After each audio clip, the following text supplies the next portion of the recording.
Hi, my name is Wahid Jehoon, and I'm the founder and managing director of Himayat, and we run a range of programs to help and support people find equity in the community. Our main services at the moment are support services and business support services. And this year, we've launched our second initiative, the Growth Hub, which helps small businesses get online and grow, particularly at an affordable and no frills kind of approach that supports them participating and contributing to the community. The idea was born from more than just myself. It's really something that originally came from me and my mum, who is my co-founder, and the sort of difference between our experiences living in Australia, hers as a first generation migrant and mine as a second generation migrant.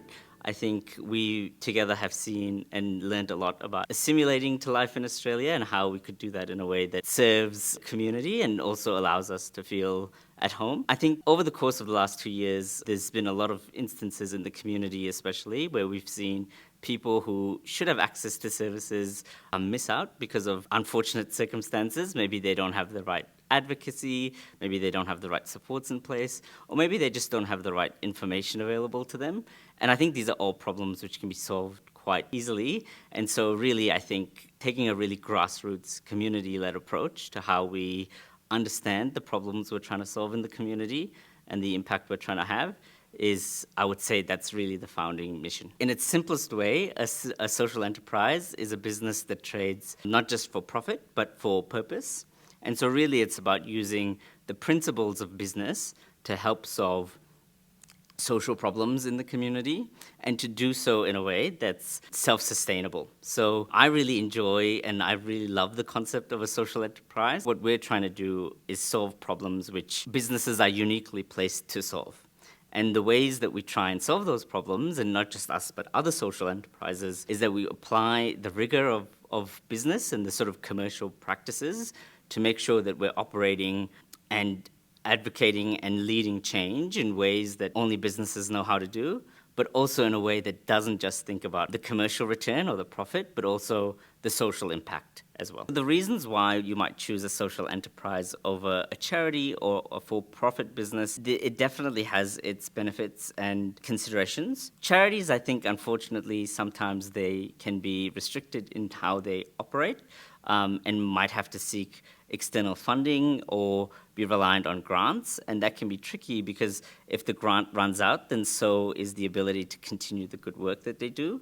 I think a social enterprise often is that happy middle ground where you're not trying to trade just for no profit. And there's different kinds of social enterprises, and it doesn't really matter if it's a for-profit company, a not-for-profit, or anywhere sort of in between. I think the important thing is that as you're trading, you're doing so in a way that is cognizant of the social impacts that are relevant to your business. Really depends for the kind of business you are, what industry you're in, and what, I guess, the social enterprise values of your organization are. But I think it's, at the start of it, it's just having a shared commitment across the organization that is the kind of business that you are. Now, there's all these technical things like governance and making sure that you've got the right sort of certifications. We're certified by social traders. We're sort of engaged with the kinds of frameworks in Australia that allow us to say that we're a certified social enterprise. Having that sort of commitment at an organizational level and making sure you're staying true to your mission as you grow is definitely a deliberate choice, and it takes effort, because it can be very easy to have a really strong sort of mission when you're just starting out, but then as you're growing and it becomes more difficult to sustain your commercial operation with those impact costs. I think it's just having clarity in terms of the problem you're solving and also an understanding of the levers available to you. I think there's a lot of people in the community who have been so helpful for Himayat in the last 3 years as we've been learning about what it takes to run this enterprise successfully. And I would just sort of really say that it is achievable. It is hard.